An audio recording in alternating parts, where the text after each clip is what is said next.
there isn't anything that can stand up against the truth. And I believe that, I think, to some degree, because it just seems self-evident. It's like, if the truth is deeply reflective of the structure of reality, the claim that the lie can dominate is the claim that the unreal can defeat the real. And that's, you are literally insane if you believe that.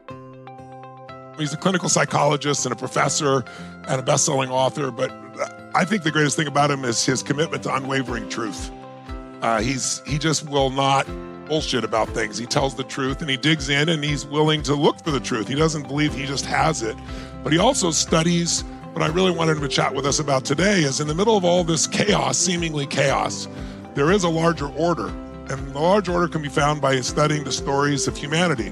You know, the hero's journey is one of those stories. And perhaps, you know, he studies all the great religious texts, but he's been doing a whole series, some of you may have seen on the Bible, different portions of the Bible. Please help us welcome our friend, amazing soul, Dr. Jordan Peterson, everybody. Give it up for him.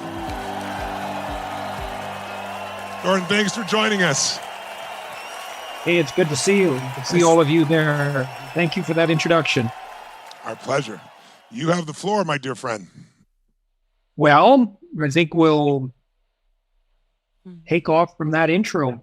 The first thing I should let everybody know, this is a conclusion that people have come to across a variety of different disciplines. Literary criticism, computer intelligence, robotics, study of perception from the physiological perspective, a real coming together of observations across multiple disciplines. And so here's the fundamental realization. We have to see the world through a story.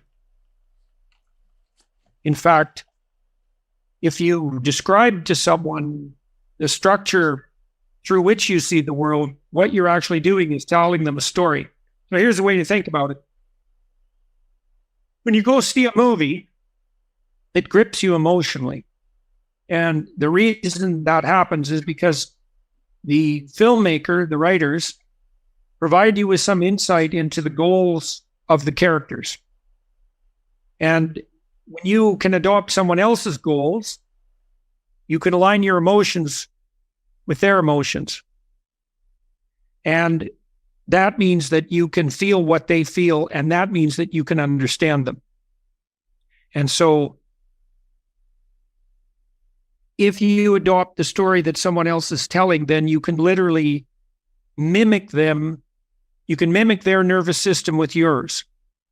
And you have that feeling of being in sync with someone or in tune with someone. And you have that feeling because that's exactly what's happening.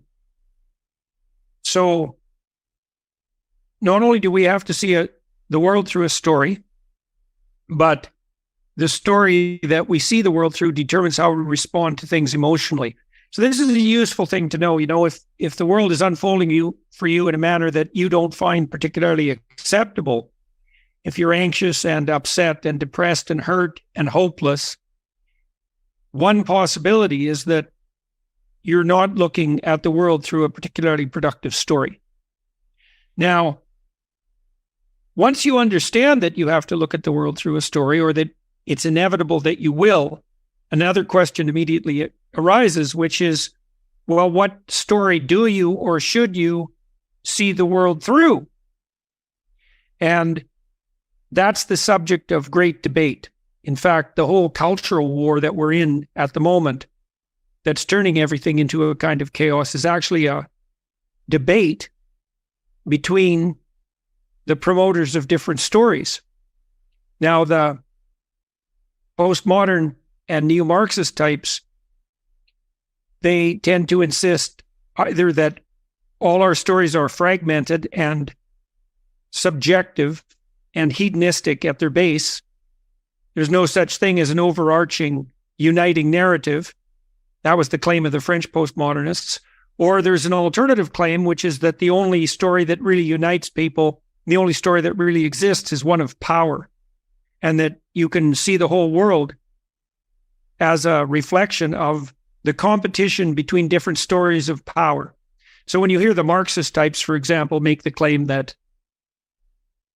our culture is nothing but an oppressive patriarchy, and that marriage is an oppressive institution, and that all economic relationships are merely those of exploitation. You're hearing an insistence that the only story that people can live out is the story of domination and oppression and victimization and mutual exploitation. It's an unbelievably dismal view of humanity. It also justifies the use of power on behalf of the people who put forward the story, because if there's no motivating ethos other than domination, then it's perfectly reasonable for you to use nothing but domination in your attempts to deal with other people. Now, that's a very pathological story. I would also say, by the way, it's a very counterproductive story. You know, you might say that people who wield power can become remarkably successful. You could point to dictators, for example, like the man who runs North Korea, and say, well, Dr. Peterson, you claim that power isn't a very productive story and that it doesn't work very well in the long run. But if you look at brutal societies like North Korea, you see that people who are perfectly willing to use power rise to the highest positions. How can you describe that as anything other than success? And I would say, just because you're the biggest devil in hell doesn't mean that you've won the game. In fact, quite the contrary. And you can attain a position of dominance through force, but if you don't think you'll pay a price for that, you're a bloody fool. Alexander Solzhenitsyn did quite a nice job of investigating the psychological state of Joseph Stalin, for example. And Stalin was clearly the most powerful man in the world's most corrupt country, which made him the biggest devil in that particular form of hell. And you might say, well, what did he gain for his trouble? And I can tell you what he gained. It was that every single person around him lied about absolutely everything all the time. He had no true friends. He just had sycophants who wanted to be near a bully. He distrusted everyone. He had contempt for everyone, of course, because he was so terrifying that people conducted themselves atrociously around him. He engaged in a variety of quasi-genocidal enterprises. He was a murderous thug, and he ended up likely murdered. And, you know, it isn't obvious to me at all that any of that constitutes success. And so that's the typical outcome of strategies that are based on power. It's not advisable. Now, you can think about this in your own life, you know. Maybe you've used instrumental and manipulative means to get to where you want to go, and maybe you think that's necessary. But I would say you don't want to have a marriage where the fundamental relationship is one of power, where one of you is a tyrant and the other's a slave, and maybe you alternate roles, but there's no reciprocity or mutuality there. There's no genuine love and regard. There's just force. And you certainly don't want friendships that are predicated on that presumption. You want to be around people who want to be around you, not people that you forced or otherwise enticed or manipulated into being around you. And then on the business front, many of you are very successful, and those of you who are properly successful know perfectly well that the way that you establish a business that has a good probability of surviving into the medium and long term is to make contracts with the people that you work with that are to your mutual benefit, right? So your interests are aligned so that you're thrilled to be working together, and then to offer your customers genuine service and value for the money. And none of that's about exploitation, and none of that's about power. It's a completely different ethos. And so you might ask yourself, well, if you're going to characterize the ethos that isn't power, that unites people, that stabilizes them psychologically and provides for social unity, how would you characterize that? And Tony made some reference to this, and there are archetypal themes that echo throughout human history that detail out the fundamental story of life. And one of the most fundamental of those, there's probably two. There's an adventure story and a romance story, but I'll start with the adventure story. And the adventure story is essentially the myth of the hero. And the myth of the hero, which is, by the way, is the story that our culture, Western culture, is predicated on, and I would say all functional stories, posits that human beings are not automatons or clockwork machines that are driven by deterministic functions, but creatures that constantly confront what you might describe as a transforming horizon of possibility. So imagine, when you get up in the morning, what confronts you your consciousness is not so much the furniture in your room and the things that you can see that are right in front of you, but the possibilities of the day.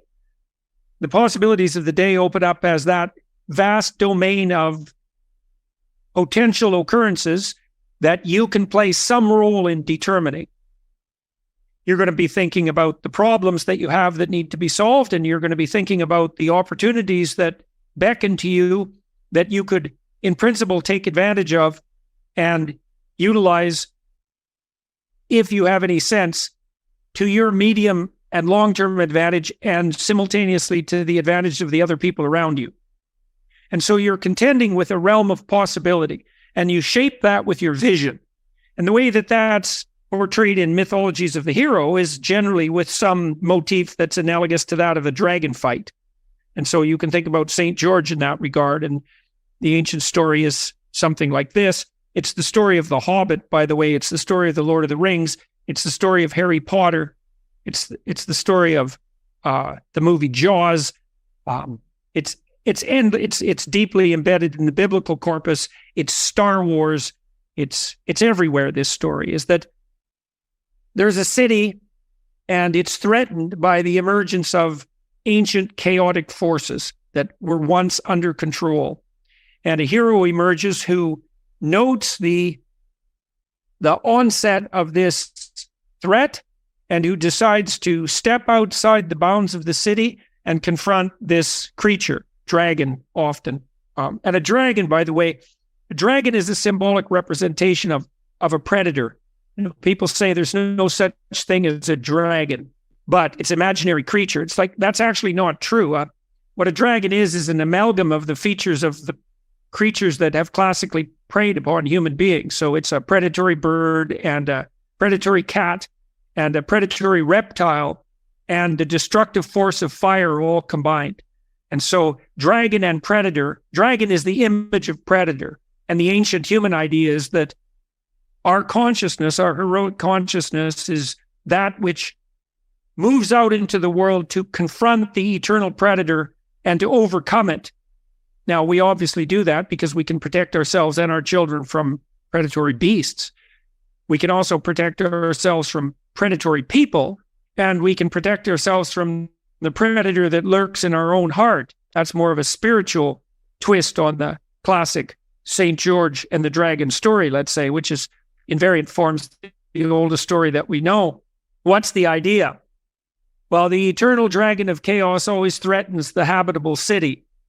And people who are awake and alert and who are acting in accordance with the highest ethical principles become aware that such a threat exists and then decide to confront it voluntarily. And that's the image of the knight, let's say, armored knight, confronting the dragon in its lair. Now, interestingly enough, it's classically the case that predatory beasts, dragons, let's say, hoard treasure. They also hoard virgins, strangely enough. And the reason they hoard treasure is quite straightforward. It's because that which you most need to find is always lurking where you least want to look. That's a good leitmotif for life. So you could imagine that there are things in your life that you're avoiding that you know you should do, that you don't want to confront, that frighten you, that activate your predator detection systems, let's say. And if you can learn to organize yourself so that you have enough courage to take on that chaotic unknown, then you'll discover things about yourself and the world that you don't know and master them. And the consequence of that will be that you'll be rewarded. And that's, of course, the treasure that the dragon eternally guards. And the rule of thumb is fundamentally, well, the larger the dragon, the more likely you're going to get eaten. But by the same token, the larger the treasure. The virginal motif in that story is the motif of the virgin, is that women are, what would you say, deeply inclined to be attracted to male figures who are capable of taking on chaos and prevailing. So if you're the sort of person who can confront the unknown in a visionary manner, and you can shape it into the cosmos that's habitable and good, then that also makes you maximally attractive as a partner.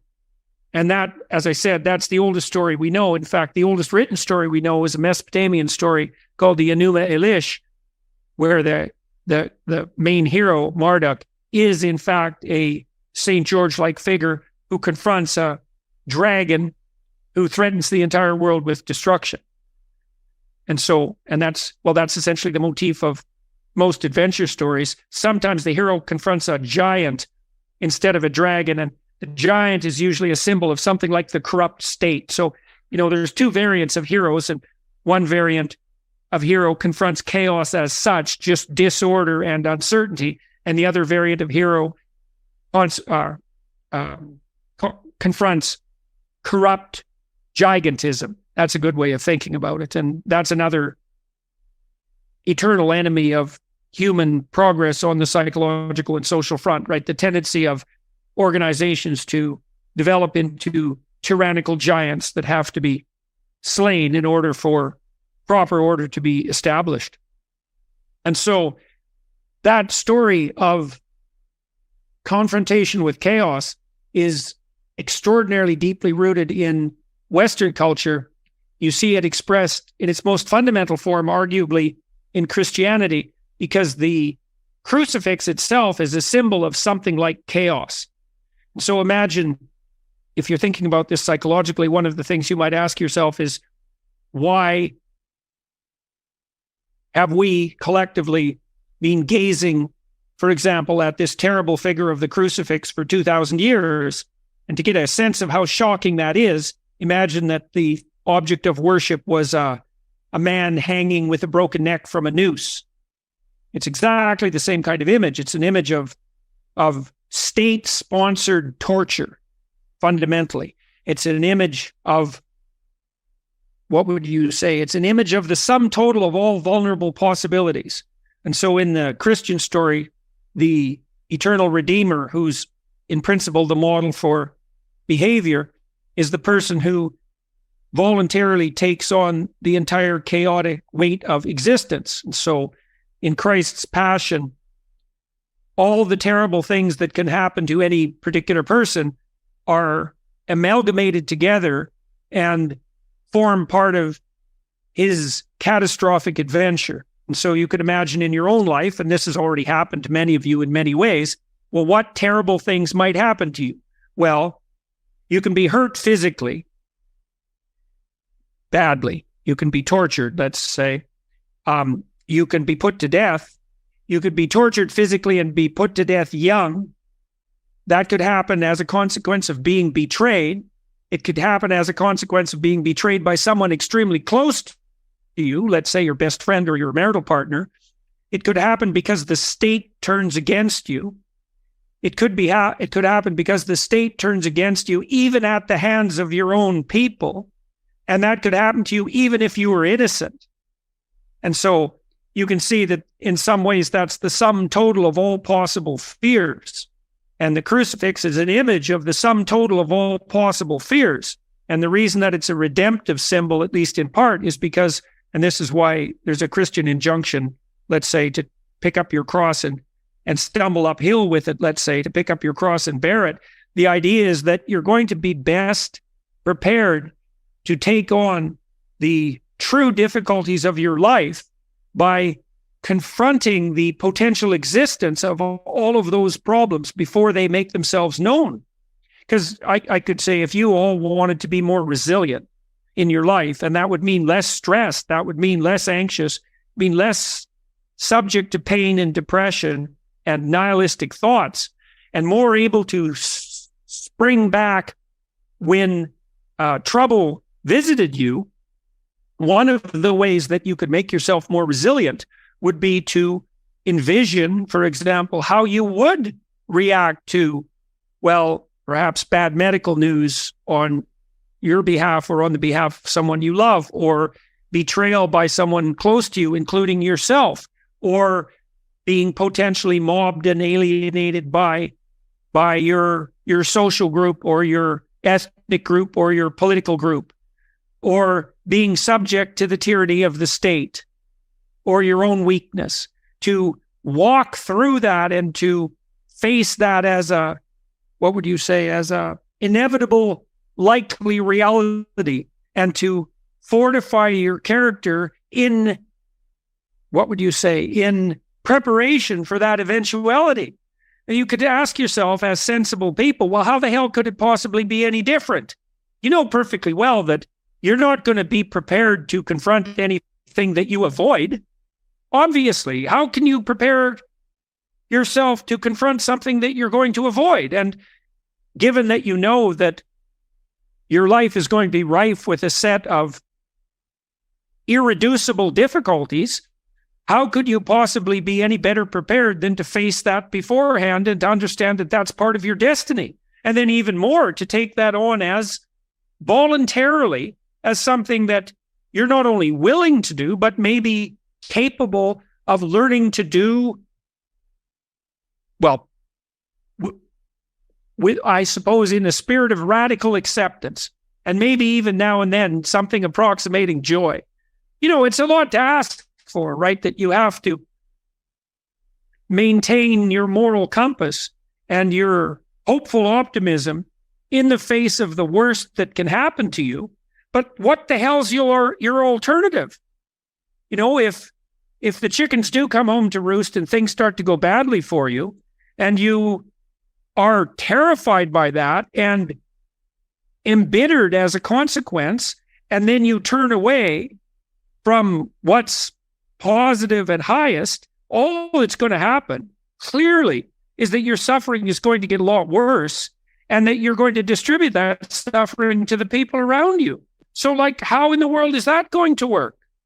And so the radical types, especially the intellectuals, they insist that, well, we can orient ourselves quite well with a kind of subjective hedonism. That's the hedonism of the moment and of subjective self-promotion, let's say. And more Marxist types insist that we maneuver through the world merely as a consequence of our imposition of various schemes designed to accrue to us all the power. But there's no evidence that a hedonistic orientation towards life works, which is why most of us mature beyond the state we're at when we're 2 years old. And there's no evidence at all that an orientation towards power and domination actually constitutes a good strategy psychologically or socially. So all that's complete bloody rubbish as far as I can tell. And I think there's endless evidence now gathered on all sorts of fronts to indicate that that's the case. And then you might say, well, as I mentioned before, what's the alternative? And the alternative is something like full frontal confrontation with the most dreadful elements of existence. So in the Christian story, I could take it one step further, because this is also very interesting to note. So to imitate Christ in the Christian sense is to take on the full catastrophe of vulnerable existence, right? To face the reality of death, to face the reality of torture and betrayal at the hands of friends, enemies, and the state. To understand that that's part and parcel of destiny. But, you know, it doesn't end there, and that's quite interesting too. I don't think that you've lived a very deep life or a very long life if you haven't come to understand at some point in your life that there are worse things than death, and maybe worse things than pain. You can see this make itself manifest in people who develop post-traumatic stress disorder.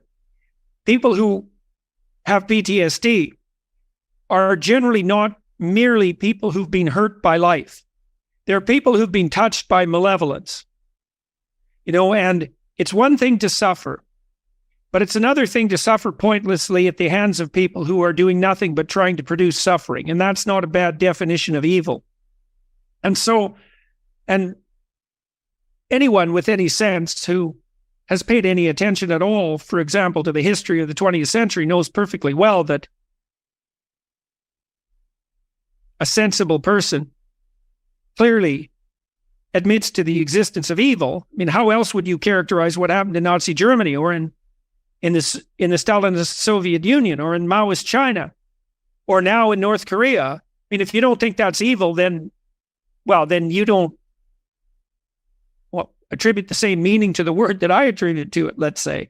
It's a stark reality. And so you might add that to one of the stark realities that you have to confront along with the contemplation of your own morality, is that you have to contend with the existence of malevolence. And the way that's laid out in the Christian story, which is a variant of the hero myth, by the way, the deepest variant of it, arguably, that you have to confront malevolence itself as well as mortal vulnerability in order to maximize your resilience and, weirdly enough, to foster the deepest levels of hope. You see that in the Christian story with the insistence that when Christ was crucified, he not only died in some real sense and had to go through all of that, but also had to descend to the depths of hell itself and to encounter the deepest abyss of human malevolence. And I would say that's also morally incumbent on us. I mean, this is a terrible thing to tell people, right? Because it really means that in order to become everything you could be, you have to face the worst that there is to face. But then again, like I said, if you think about that like a sensible person for 15 seconds, you understand very quickly that you're not going to develop your character by shrinking away from things. And you certainly aren't going to do that with your kids. You don't tell your kids, listen, son, the best thing to do in life is to shrink away from everything that's difficult. Not if you're someone who actually loves your son and wants to encourage him. You say instead, look, kiddo, there's something within you that can respond to any challenge, no matter how deep. And that maybe you encourage him to take on the most abysmal challenges in the hopes that he could succeed and become who he could be. And that's the appropriate fundamental orienting story that all healthy people and all thriving states has to act out and interpret the world through. And that's very useful to know, right? Voluntary confrontation with chaos and malevolence. That's the pathway to the eternal resurrection. That's the fundamental hero story. And that's the ultimate treasure. That's another way of thinking about it, right?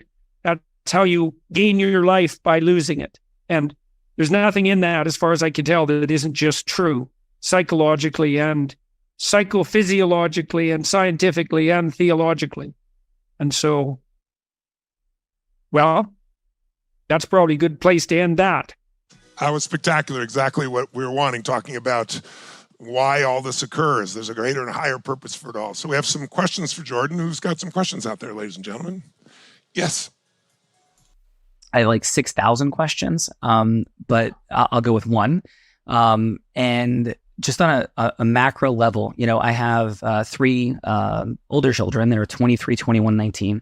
I have an unbelievably blessed relationship with them. My son is my best friend in the world. So he goes off to college. My daughters go off to college. They are having incredibly high degrees of success. I couldn't be more proud of them and happy with how they've chosen their life path. But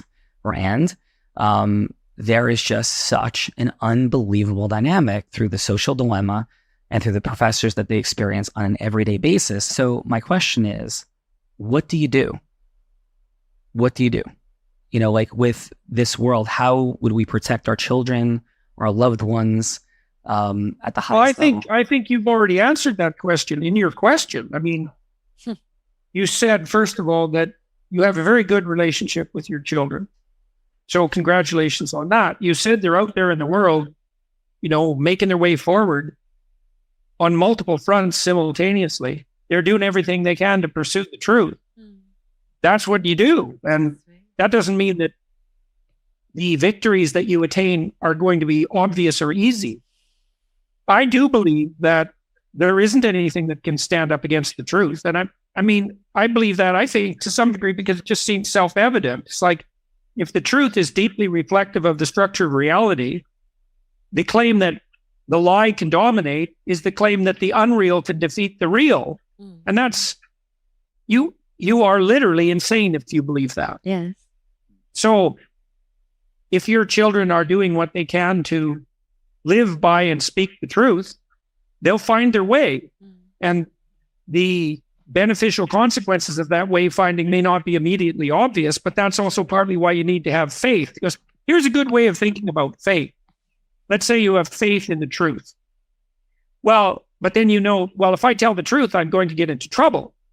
And then you might think, well, then I better not say what I have to say, or I better lie in this situation, because otherwise there's going to be trouble. Well, that just means that you have misplaced faith in your current interpretation of trouble.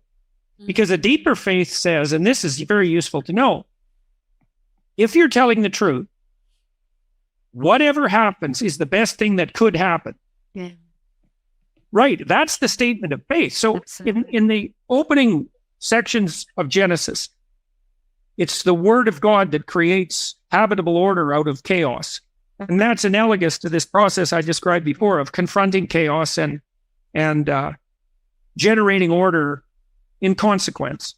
Now, every time God uses truthful speech to create a new element of the world, he notes, and repeatedly, that this is good. Well, there's that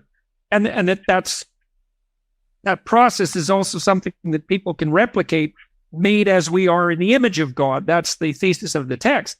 So the hypothesis there is that, well, if you're telling the truth, the world is laying itself out as it should. Now, you might not be able to see that because you're getting in trouble, at least in the short term, for what you have to say. But, there's lots of times in your life where you do something that feels good right now and it isn't so good in a week. And there's plenty of times when the reverse is true. If you do something difficult now, it might get you in all sorts of trouble. And it turns out that in 2 years, that was the best decision you could have ever possibly made. Well, that's what the truth is like. It's like, it's not going to be easy, but it's going to establish the cosmos in the proper order. That's statement of faith. And it sounds like you've already inculcated that in your kids. So I would say, first, congratulations, and second, more power to them. And then sit back to some degree and let it play out. Encourage them to continue doing what they're doing and watch. And don't assume that if things are going sideways from time to time, that means that, the whole game is lost. I found, for example, this very peculiar thing to have learned is that the people who have most viciously attacked me have done me the greatest favor. Now, that sometimes took 2 or 3 years to unfold, and it was quite brutal in the intermediary desert, let's say. But that's still how it inevitably worked out. Thank you. Who's the next question? Dr. Peterson, thank you so much for the opportunity to talk to you. In your book, The 12 Rules for Life, this is kind of playing off of what Sean may have said, but rule number 8, you said, tell the truth, or at least don't tell a lie. And so many times I find that, and you said there really are no atheists, just people who don't understand the God they serve. And I to myself, sometimes I find that a lot of people, one of Tony's coaches was talking to me once, and he said, Michael, he goes, there's a difference between the truth and the whole truth. And that really dawned on me once. And some people tell the truth and exclude parts of things in life that shade the story. And I find that I do that with myself sometimes. And I was just curious if you could shed some light on that rule number 8. It really impacted me. There's a couple of questions in there. Sure. I'll take that apart. So first of all, it's not a straightforward matter to tell the truth, partly because, what the hell do you know? We're all steeped in ignorance, right? Yeah. So none of us are, in the final analysis, capable of telling the truth. We can get better at approximating the truth with time, but we don't have full access to all knowledge, and so everything we say is going to be partial. Now, having said that, it's still perfectly reasonable to distinguish between what's true and what isn't. How do you start doing that? Well, someone might say, I don't know how to distinguish between what's true and what's not true in the final analysis. And I would say to them, yeah, but you'll find times in your life where you're inclined to say something or do something, to say something you know to be false or to do something you know to be wrong. Now, there may be times when you're ambiguous and ambivalent and you don't know, but that's not what I'm talking about. I'm talking about those times when you actually know, and you can tell, because if you're going to say something that you know to be false, it fragments you internally and makes you weak. You feel what could be the ground under your feet shifting. You're lying and you're betraying yourself. And I would say, and this was the purpose of that rule, was Well, stop doing that. First, stop doing that. Just stop saying all the things that you are saying that you know perfectly well to be false. And then at the same time, you can stop doing all the things you know that you shouldn't do. Well, what will happen as a consequence is that your speech will become more precise and your vision will become clearer because you're not cluttering yourself up with obvious falsehoods. And then if you continue doing that, your capacity to distinguish between what's true and what's false gets more and more sophisticated. And if you do that long enough, you might actually get to the point where you could actually start to tell the truth instead of just not lying. At least some truths, at least some of the time. And that's a pretty good start. And then that can expand out across time as you become expert at this. And then you might say, well, why bother doing that? And I can tell you why you should bother doing that. It's very straightforward. There will come a time in your life where you have to make a very fine decision. It might be one that your life depends on, or the life of someone you love, or a relationship depends on, or your business depends upon. And you'll be torn apart at the point where you have to make that decision. And if you can't rely on yourself at that moment to make the right decision, you could lose everything. Now, you might ask yourself, well, how do you ensure that you can rely on yourself in a situation like that? And I would say, well, if you spent 20 years practicing lying, you can be bloody well sure that when push comes to shove, you're going to make the wrong decision. You're going to want to be, when things get rough around you, you're going to want to be in a situation where your eye is clear and your tongue is sharp. And so if you've practiced diligently, one might even say religiously, to abide by the truth, then when you're cornered and the chips are down and you have to go left or right, and one of them leads up and the other leads down, you're going to pick the right route. And if you know that, like if you meditate on that, if you understand that that's coming, that can scare you badly enough so that you'll stop saying things you know to be false. You'll pay the price for that. Then you add another interesting twist to that. You said that often people, these are more subtle liars. They'll sort of half tell the truth. They'll tell the truth in a way that enables them to manipulate towards an end. Yeah, well, that's a particularly pathological form of lying. That's actually using the Lord's name in vain, by the way. You know that famous commandment? Do not use the Lord's name in vain. That doesn't mean to not swear. It means do not pretend to be serving God when you're not. And that's that kind of lie that you described. Telling the truth is a very tricky issue because you have to be aiming up in all ways to ensure that what you're relating isn't manipulatively self-serving at some subtle level. And it takes a long time to orient yourself at enough levels simultaneously so that you're no longer playing those sorts of games. So, but you do that by practicing. You do that by practicing not lying. It's like, you try to make that a vow. And you can clear yourself up an awful lot. A lot of what you do with people in psychotherapy, a huge part of it, is you help them disentangle themselves from the web of lies that they found themselves trapped within. Decades of lies sometimes, or multiple lifetimes even, because you do see families from time to time that are so wrapped up in lies that it goes back 3 or 4 generations. It's just lies nonstop at every possible level. And so all of that has to be sorted out. And you often are doing that working as a psychotherapist. You can do that with a sustained moral effort on your own behalf. I mean, part of what you're doing, if you're a religious practitioner and you go and confess, is that you're trying to remind yourself about what lies you're telling. And you do that so that maybe you can stop doing it. And it's a practice. And you can get good at what you practice. So really what the Dickens process is, if you think about it, that we all do, right? People finding what the lies are that are holding them back and changing them right then and there with enough emotion. Question, Mary. Thank you, Dr. Peterson. Thanks, Tony and Sage. I've heard you say, Dr. Peterson, and what I love about these stories of mythology and biblical stories is, I've heard you say, it de-isolates us, and it gives us something that's like, wow, I'm not alone. A lot of people feel this way. And, hearing you explain this and sitting through some of the speakers that we've had earlier, I have the feeling that, wow, this world is continuing, like the chaos keeps coming.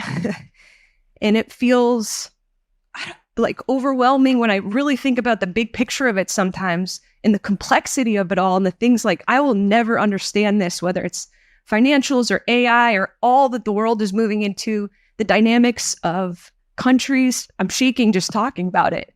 I'm wondering, my experience is almost like there's these islands of order. I find that in my family. I find that in a safe community, mom and dad, friends.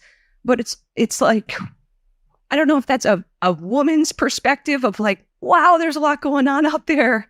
And I'm just trying to like cling to my people and something that I understand. Is that a problem? No, I think representation? I think you've got it. No, I think you've got it right. I mean, first of all, it's inevitably the case that, what would you say? You confront an infinite expanse of ignorance. In some fundamental way, things are always going to be ultimately beyond you. You see that in the biblical stories that insist, for example, that people can only see the back of God. And so it's an existential reality that there's going to be more coming at you than you can manage and master. And then, of course, the question is, how do you deal with that? And you deal with that like a sailor deals with the ocean in a boat. There's a lot of ocean, but you can stay afloat and you can navigate forward. And so then you might ask, well, how do you do that? Well, we talked about that a little bit today in terms of orienting stories. You have to put forward some courage and some faith, and you have to confront the things that are obstacles in your path. And that attitude helps turn you into something that's united psychologically, right? That can strengthen you personally. But then there's the social element to that, because if we share the same story that we should confront chaos and make order, and we do that together, then now we have social unity around us. And that means that we have the strength of numbers.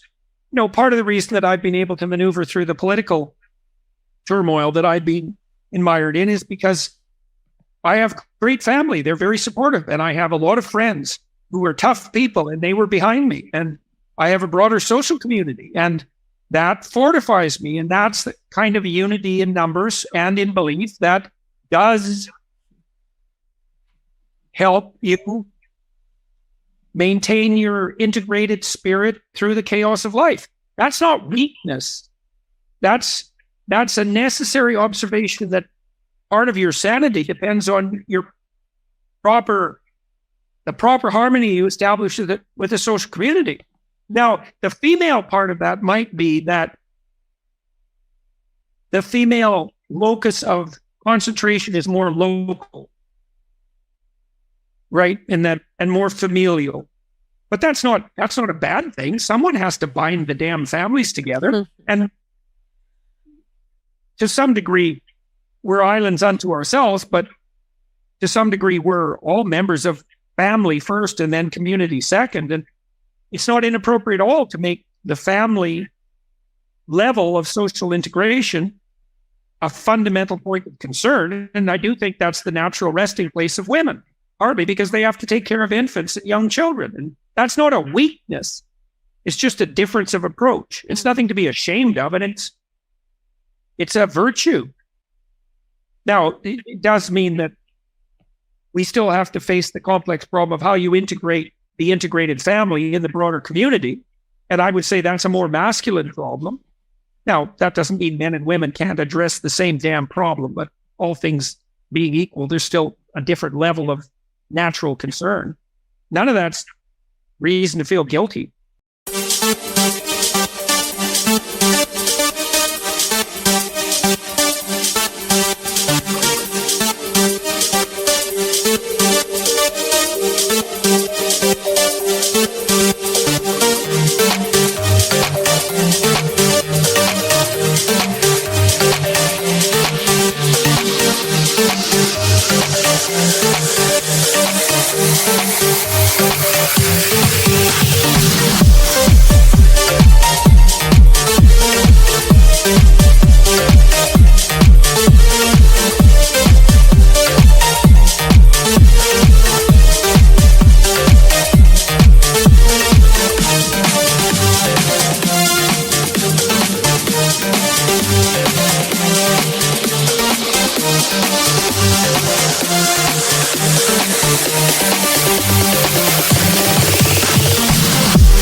You know, when I counsel women, for example, on their career development, say, well, look, you know, once you have a child, your fundamental concern should be your child.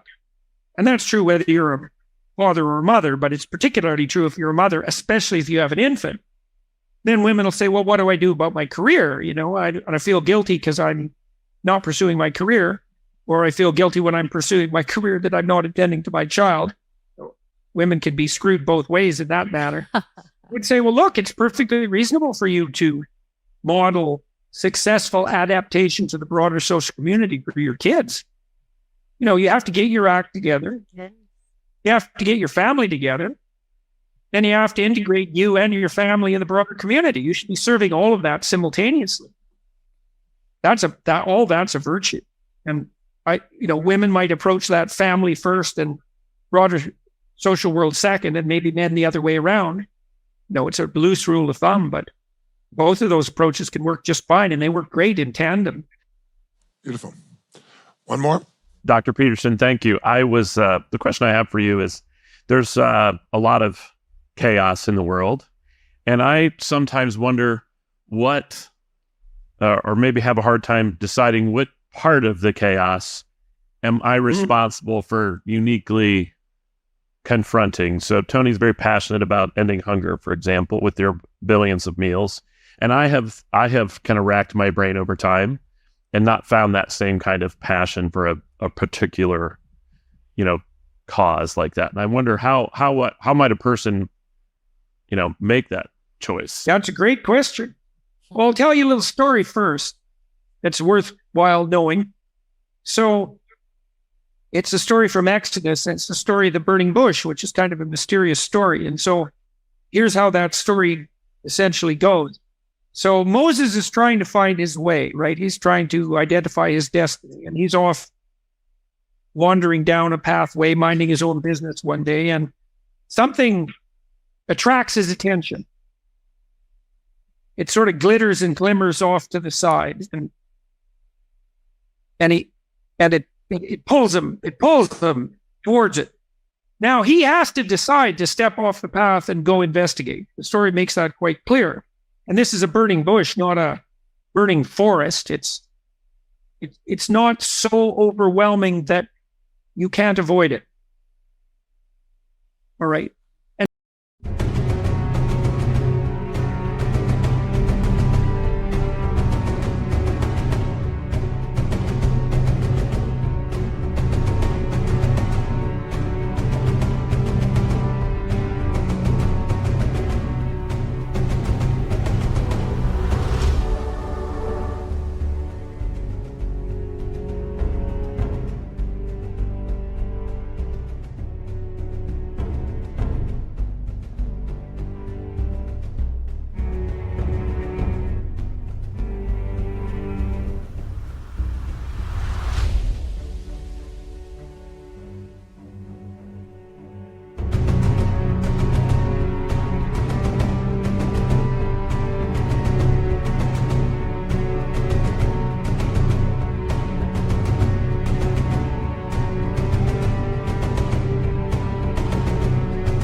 So Moses goes and decides he's going to go investigate this thing that captures his interest. And as he gets closer to it, he starts to hear a divine voice. And the first thing the voice tells him as he gets closer is that he's on sacred ground and that he should take off his shoes. And then he starts to interact with this strange phenomenon, this burning bush, and God himself reveals his name to Moses. So what does that mean? Well, here's one thing it means. Lots of things grip our interest, and not really of our own accord, right? You can't really pick what you're interested in. It picks you. Now, you can pick whether or not you pursue it or not, and you can pick how diligently you pursue it. But the interest itself manifests itself in a kind of autonomous manner. Now, you might ask yourself, well, what would happen if you really pursued what gripped your interest? And the answer is, well, you get deeper and deeper into it. And the deeper you get into something, the more you're beginning to tread on sacred ground, because there's no difference between sacred and deep. They're the same idea. And the idea in the burning bush story is that if you attend to what compels your interest with enough diligence, the nature of being itself will reveal itself to you. And that's true. So you might say, well, how does that burning bush appear then in the confines of normal life? And I would say it appears in two ways. It appears in the guise of what interests you. And it appears in the guise of what sets itself before you as a problem. So I would say, as a starter, you could try this. Do this over a couple of days. Write down what bothers you. You know, there's going to be things about life, about the current political situation, about the details of your personal life, your relationships with other people that bother you. Now, a million things could bother you, and some things do. Those are your problems. And your destiny is in your problems. And then I would also say, well, watch yourself for a couple of weeks and see what you're doing when what you're doing appears meaningful, right? When your interest is gripped and you're compelled. Because when you're in the place where you are, when your interest is compelled and you're gripped, you're where you should be. And one of the things you want to learn is how to be there more. You have to kind of treat yourself like a stranger to figure that out because, well, as you said, you know, you haven't been able to find your path precisely. Well, that means you don't know who the hell you are. Well, that's what it means fundamentally. You know, you may know some things about yourself, but you don't know yourself as deeply as you might. You have to understand that there's a certain degree of arbitrary strangeness about you and about the things that will compel you and grip you. And you need to discover what those are. And paying attention can help. It's like, where am I when I think I'm where I should be? And what am I doing? And you can ask yourself that over a 2-week period or a 1-month period, like you're asking someone you don't know. Then the other thing I would recommend more concretely is I have this program called Future Authoring on a website called selfauthoring.com. And what Future Authoring program helps you do is to develop a comprehensive vision. And it's a great thing, by the way, to have your employees do if you run a company. It'll make them much more productive and also more psychologically integrated. So the way that this program works is that it asks you, this is a good meditative exercise. I suppose it's a form of prayer. Imagine 5 years from now. And I literally mean imagine this. Okay, imagine 5 years from now. Now, here's the deal. You can have what you want and you need, and you can be who you want to be. But you have to figure out what that is. That's the price you have to pay. So now you have to fantasize. It's like, okay, if I was who I would want to be, and if I had what I needed and I wanted, what would that look like? Write it down for 15 minutes. You're not going to get it right. Just sketch it out. And then you can do the opposite, which is, all right, now if I let my bad habits and inadequacies have the upper hand and order me in, what sort of hell could I occupy in 5 years? That's useful to know too, because that's a good way of specifying where you don't want to go. The first part of the exercise helps you specify where you do want to go. The second part helps you specify where you don't want to go. Then you have something to run away from and something to run toward, and that's good for maximizing motivation. And then the rest of the exercise helps people strategize. And so you might say, well, I don't exactly know who I want to be or where I want to be or what I want.